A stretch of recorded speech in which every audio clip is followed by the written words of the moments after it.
পতিত সরকারের আমলে ৩ লাখ কোটি টাকা ব্যাংক থেকে লুট করা হয়েছে এবং মোট ব্যাংকের ঋণের 1% নিয়ে গেছে এস আলম। এমনটাই জানায় অ্যাসোসিয়েশন অব ব্যাংকার্স বাংলাদেশ এবিবির চেয়ারম্যান ও সিটি ব্যাংকের এমডি মাসুর আরাফিন। পূবালী ব্যাংকের এমডি ও সিইও মোহাম্মদ আলী বলেন, লোন পাস না করলে তাকে চেয়ার থেকে সরিয়ে দেওয়া হতো। ফলে বাধ্য হয়ে অনেক কর্মকর্তা লোন পেতে অনৈতিকভাবে সহযোগিতা করেছিলেন। অনুপ অধিকার তরুণের প্রতিবেদনে বিস্তারিত। দেশের ব্যাংকিং খাতে সুশাসন, ঝুঁকি ব্যবস্থাপনা, নিয়ন্ত্রক কাঠামোর দুর্বলতা এবং সংস্কারের গুরুত্বপূর্ণ দিক নিয়ে উচ্চ পর্যায়ের ব্যাংক কর্মকর্তা, নিয়ন্ত্রক সংস্থা ও শিক্ষাবিদদের অংশগ্রহণে ঢাকা বিশ্ববিদ্যালয়ের সিনেট ভবনে আয়োজন করা হয় এই আলোচনা অনুষ্ঠানের। বেশি আলোচনা হয় ব্যাংক লুটপাট ও খেলাপি ঋণ নিয়ে। অনুষ্ঠানে এবিবির চেয়ারম্যান ও সিটি ব্যাংকের এমডি মাসুর আরেফিন বলেন, মোট ব্যাংক ঋণের 1% একাই পকেটে পুরেছে এস আলম। আর লুটপাট হয়েছে 3 লাখ কোটি টাকা, যেটি ব্যাংকগুলোকে তারল্য সংকটে ফেলেছে। 1% is enough to actually Mr. S Alam himself 1%. একটা জিনিস বলবো, মেক্সিকো সুরুকনে পুরো জাতির একটা মিথ আছে যে আজিবপুরে একটা বিশাল খারাপ কিছু হয়েছে।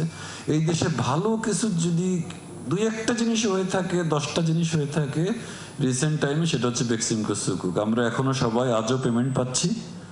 বন্ড, এটা এই বন্ডের এগেইনস্ট অ্যাসেট ব্যাকড তিস্তা পাওয়ার প্রজেক্ট সরকারের সোলার দারুণভাবে চলছে। কিভাবে ব্যাংক লুটপাট করা হয়েছিল সে গল্প শোনান অন্য ব্যাংকের শীর্ষ কর্তারা। They create layers in every sphere with their own people, এবং এই জন্য পুটিয়া থেকে শুরু করে সব জায়গাতে অসংখ্য লোক রিক্রুটেড হয়েছে। যারাই এখানে রেজিস্ট করতে যায় তাদেরকে এমন একটা জায়গা দেওয়া হয় যেটা ঠিক লোন স্যাংশন অ্যাপ্রুভাল বা এইসবের সাথে না, যেমন মানি লন্ডারিং বা এরকম কিছু কিছু জায়গাতে দিয়ে দেয় রিস্ক ম্যানেজমেন্ট, তারপর এইচআরডি।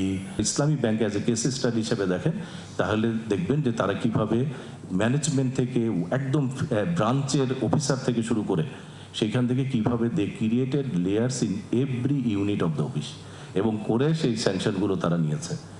ফলে এই জিনিসটা it's not the issue of other issue. সভাটি পরিচালনা করেন ঢাকা বিশ্ববিদ্যালয়ের ফ্যাকাল্টি অব বিজনেস স্টাডিজের ডিন অধ্যাপক মাহমুদ ওসমান ইমাম। তিনি বলেন, শরিয়া ভিত্তিক 3টি ব্যাংকের খেলাপি ঋণ 90% বেশি মার্চ কিংবা কেন্দ্রীয় ব্যাংকের সরাসরি হস্তক্ষেপ ছাড়া যেগুলো টিকে থাকা কঠিন। Makers should meticulously design the restructuring plan since the past government-led bailout failed to bring on any tangible improvement in। Anup Adhikari Tarun, 71, Dhaka.